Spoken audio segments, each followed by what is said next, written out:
사도신경 해설 35번째. 하늘에 올라 성부 오른편에 앉으시며. 승천. 하늘에서 내려온 분 말고는 하늘로 올라간 이가 없다. 하늘에서 내려와 땅 위에서 사명을 완료하셨으면 하늘로 복귀하는 것은 당연하다. 승천은 예수께서 지상과 합을 완료하셨음을 파스카 사건의 완결을 뜻한다.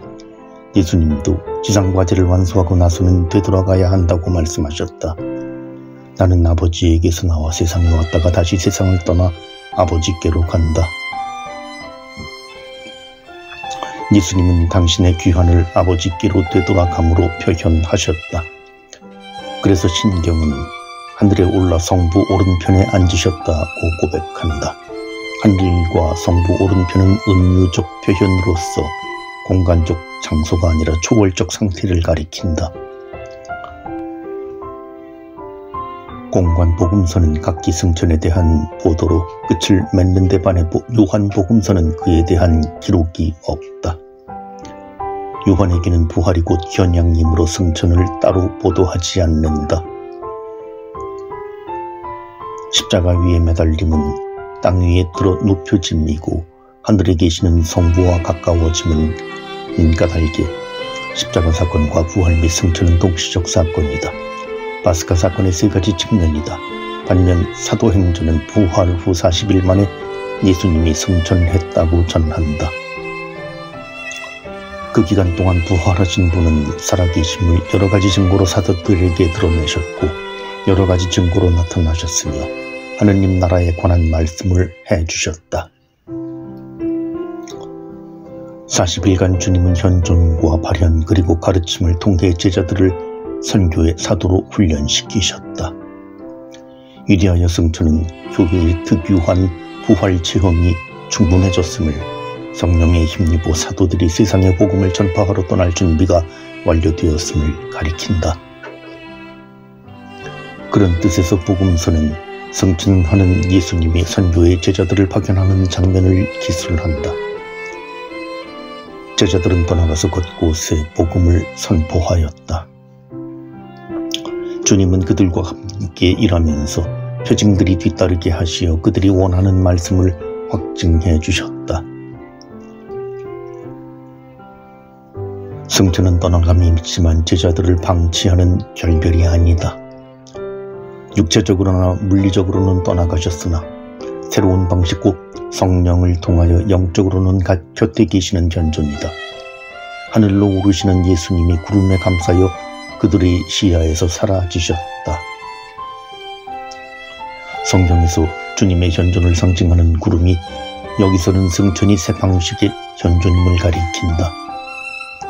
승천하시면서 제자들에게 마지막 하신 말씀도 현존에 대한 약속이다. 내가 세상 끝날까지 언제나 너희와 함께 있겠다. 승천과 더불어 예수님이 지상과제를 완료하셨으므로 그분을 대신해 교회가 사명과 권한을 이어받아 파견되어야 한다.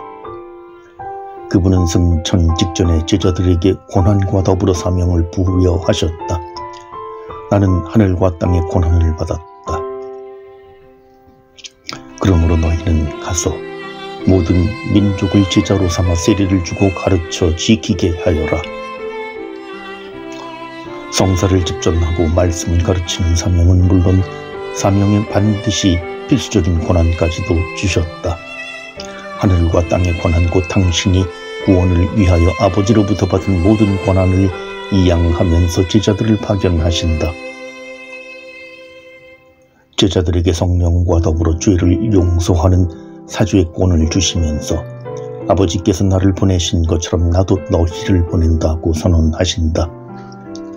성부 오른편에 오르신 분은 옥좌에 등극하셨다. 성부와 동등한 주님으로 정체를 드러내고 사람들로부터 인정받으신다. 오른편에 계시는 분은 온 우주를 지배하고 다스리는 승리자가 되신다. 창조주임에도 불구하고 인간이 되셨으므로 모든 피조물이 맞이 되시고 부활하셨으므로 죽은 이들 가운데서 맞이 되시며 만물 가운데서 으뜸이 되신다. 만물의 으뜸이며 지배자로 만물을 화해시킨다. 모든 것을 일치시키려는 그분의 희망이 성취되었다. 성부 오른편에 앉으신 주님은 또한 늘 사람들을 위하여 빌어주시는 중개자이시다. 사도신경 해설 36번째 심판하러 오시리라 믿나이다. 1. 재림.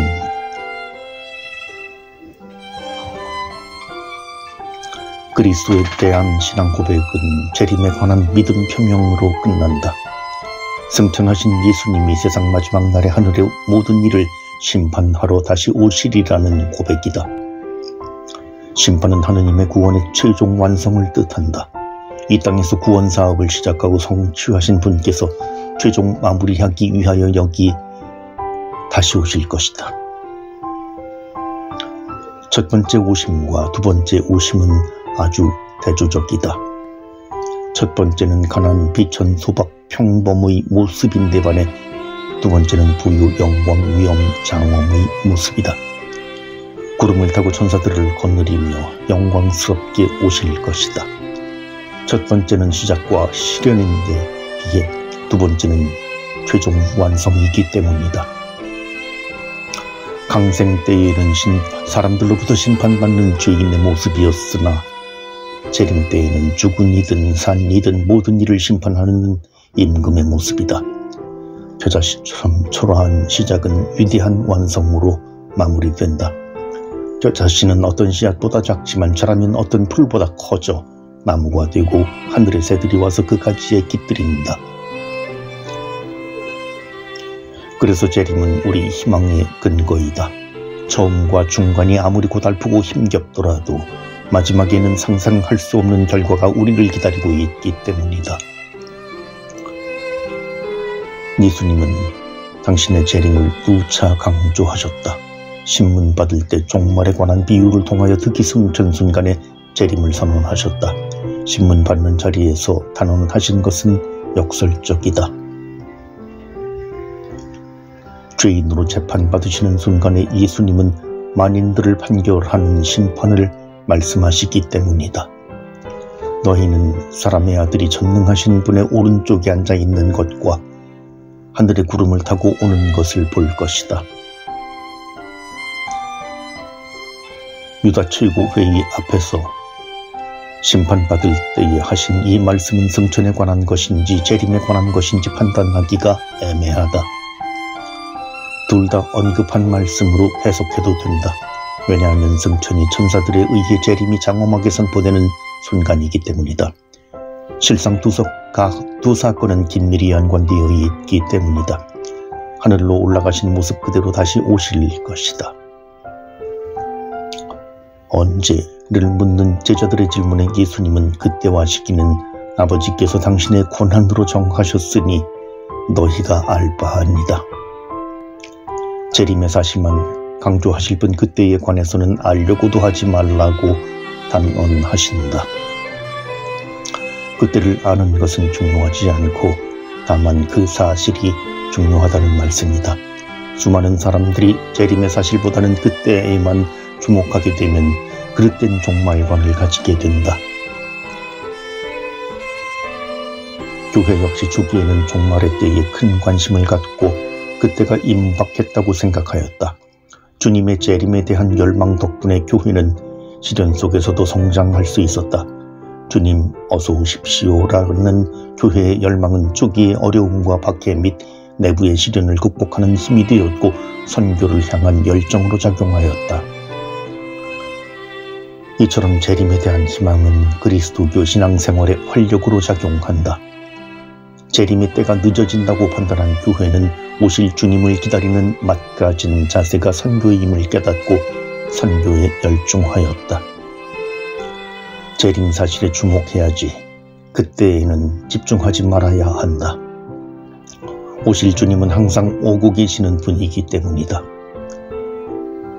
승천과 재림은 긴밀히 결부되어 있어 그 둘 사이의 중간 시기를 설정한다. 지금 우리는 그 시기에 살고 있다. 승천으로서 주님의 구원 사업이 성취되었고 재림과 더불어 최종 완성된 것이다.